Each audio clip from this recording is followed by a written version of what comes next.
I spend a lot of time contemplating on what it means to be queer.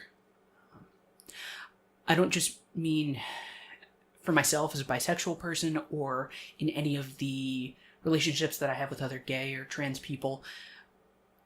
When I think about the current condition of LGBT rights in the United States and across the world, and looking back in history at what it means to be gay and how that's changed and how things were invented and forbidden, I find myself returning back to the same questions over and over again.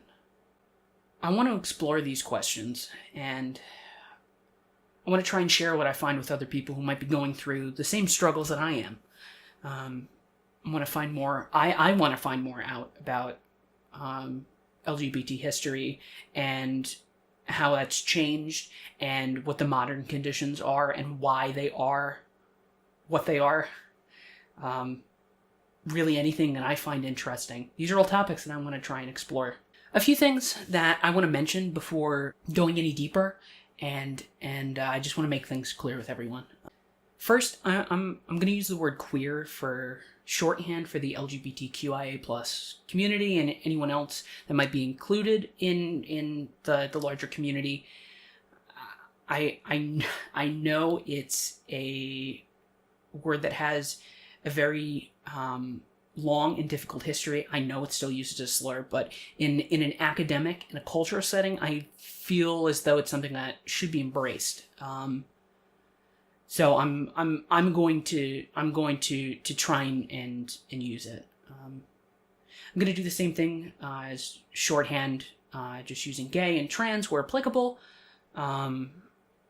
If I'm doing something egregiously wrong here, please tell me, and I'll make alterations to the way that I'll go ahead from the future, because I want to better understand how other people feel about this.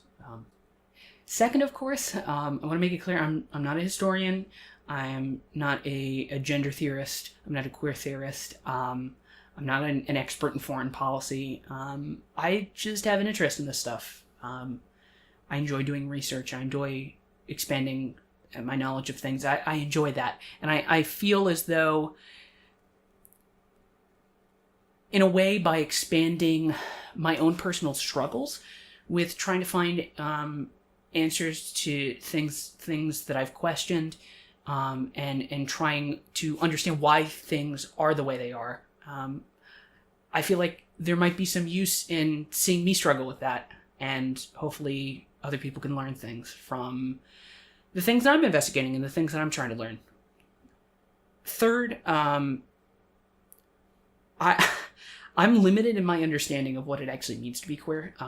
Yeah, I'm bisexual, but I'm still white. I'm still cis. I'm middle class. I understand that I am not representative of a lot of the experiences that other gay and other trans people have to go through.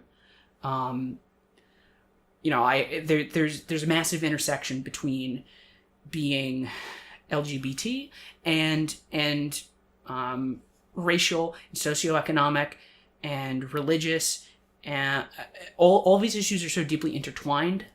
I can't do justice to the immense history of queer people throughout history. I can't. So to try and fill in those gaps, I'm going to try and pull from resources that have been written through history from different cultures. Whenever pertinent, I'm going to try and talk with my trans friends, or any of my friends who are people of color, to get their input on issues that I might not be able to really understand, because they're coming from a different point of view, a different worldview. And that's something that's critically important to factor in when you are talking about queer theory, queer issues at all. You have to recognize the interconnectedness between race and gender and religion and your socioeconomic standing. All of those things are deeply intertwined. Okay, with those out of the way,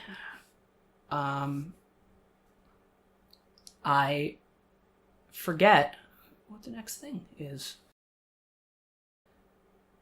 Before covering anything actually in detail, I thought it would be useful, not only for myself, but for everyone to kind of build a very, very minimal basic background for the current state of LGBT rights. I'm not going to be covering everything in detail. Talking about this, in fact, I'm kind of glossing over a lot. I'm going to try and return to a lot of these topics in later videos.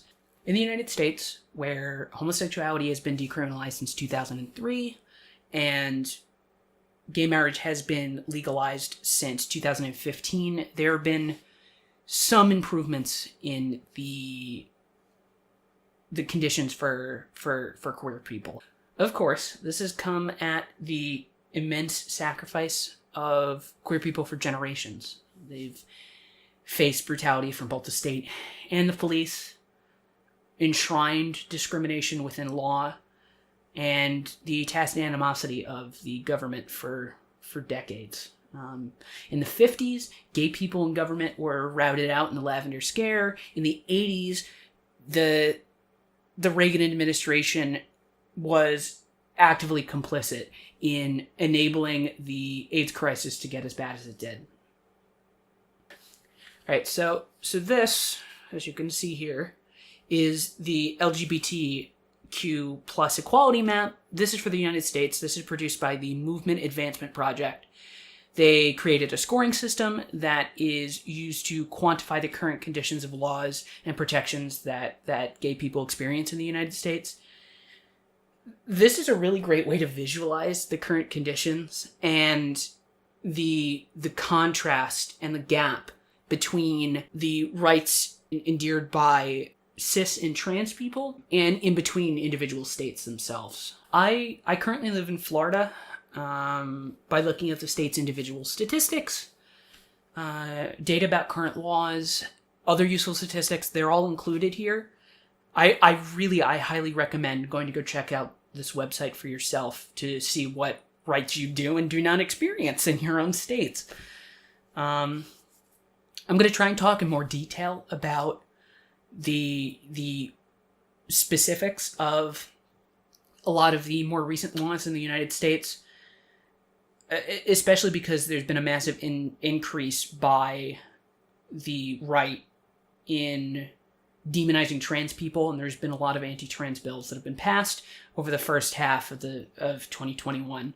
And this is something that I'm going to try and go back to and explore more in detail. So, to condense the rest of the world for time, I know it's really egregious to do this, but I promise I will come back and reevaluate a lot of the conditions across the world currently.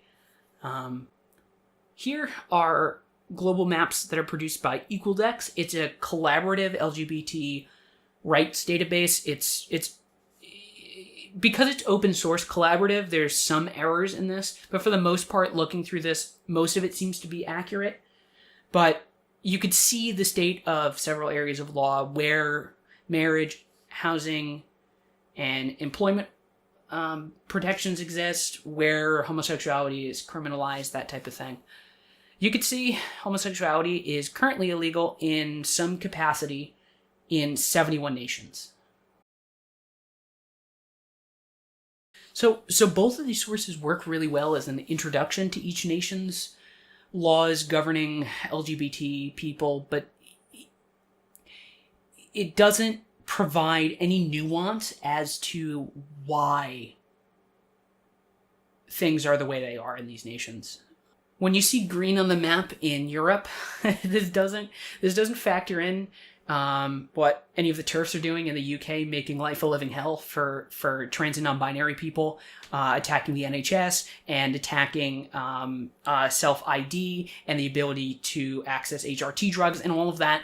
You don't see that on a map like this, and you can't see on this map where in Poland there are designated anti-LGBT zones where where local and county governments have signed into law banning gender ideology, and you can't see that on these maps from afar. And a lot of those 71 nations where homosexuality is currently illegal, half of them were former colonies of the British Empire, and those laws are directly resultant from colonial penal codes. You can't get that by looking at a map alone. And that's where I think a lot more research comes in. And that's kind of what I wanted to do. I wanted to look more into this, because looking at a map and looking at what laws are on the books doesn't accurately quantify what people are experiencing. So take a moment to think about what all of this means. While many queer people in the United States, in Canada, in Europe, in other so-called progressive places that enjoy some rights as LGBT people, there are other nations where it's illegal to just exist as a queer person. In the United States, we have the ability to attend pride parades and get married and be supported by companies because we're a profitable group. While wealthy white gay people can be proudly out and assimilate into the system, poor people and transgender people and gay people of color have to actively struggle to gain the bare minimum. And while those in power are actively working to worsen the material conditions for all queer people.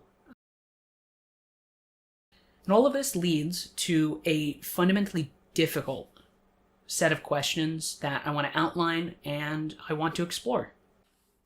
The history of homophobia and transphobia is integrally rooted in Christianity and religious fundamentalism as a whole, settler colonialism, white supremacy. There's no way to get around this. It is. So how should queer people advance in dismantling or altering these systems, and what must we understand from history in order to begin our work trying to build a better system? The oppression of queer people is done through the state, the church, and the corporation. How can you search for solutions to eliminate this oppression within that same system? Even if full legal equality is ensured through the government, and I mean in healthcare and housing and civil affairs and self-identification, everything, there's still going to be homophobes in society. Transphobes are still going to exist regardless of if those bigoted beliefs are outlawed. So what should be done right now to minimize their impacts on queer people? There are many others who suffer under the same system that oppresses queer people, and solidarity should be integral to any queer movement. So what can be learned from the collective and individual histories of minorities throughout history, and how should the solidarity between all minorities be built? Being queer does not absolve you of any other privileges you enjoy in society. One's whiteness, or being cisgendered, or being wealthy, or living in a more open and accepting area of your country, all of those have to be included in any discussions that you have. So how can those with privilege within the queer community better center the voices of those marginalized? I really don't have an answer to any of these questions. But I hope by researching and reading and learning the best that I can, some of the solutions might begin to appear from that. There has to be a solution that we can parse from history. There's got to be something. So I'm going to begin with that first question, the history. I really want to try and understand where oppression has originated from, and what we can learn from those places where it originates, and what can be done to get rid of them. I want you to tell me what part of history or historical figure or event, really whatever you think contributes to what we as queer people are experiencing, and I want to hear what you all think about the way that I'm approaching trying to answer some of these questions. Are the questions right? What do you think I should change? If there should be anything I should change. Because I want this to be as collaborative as possible. The queer community is just that. It's a community, and I want to be able to pull from everybody's experiences and knowledge. Thank you all for watching. If you thought this was useful at all, or if you think I'm on the right track with something and you would like to see more, make sure to leave a comment and subscribe and like, and give me suggestions as to what you would want to see covered in the next video. Yeah, that's about it. Goodbye.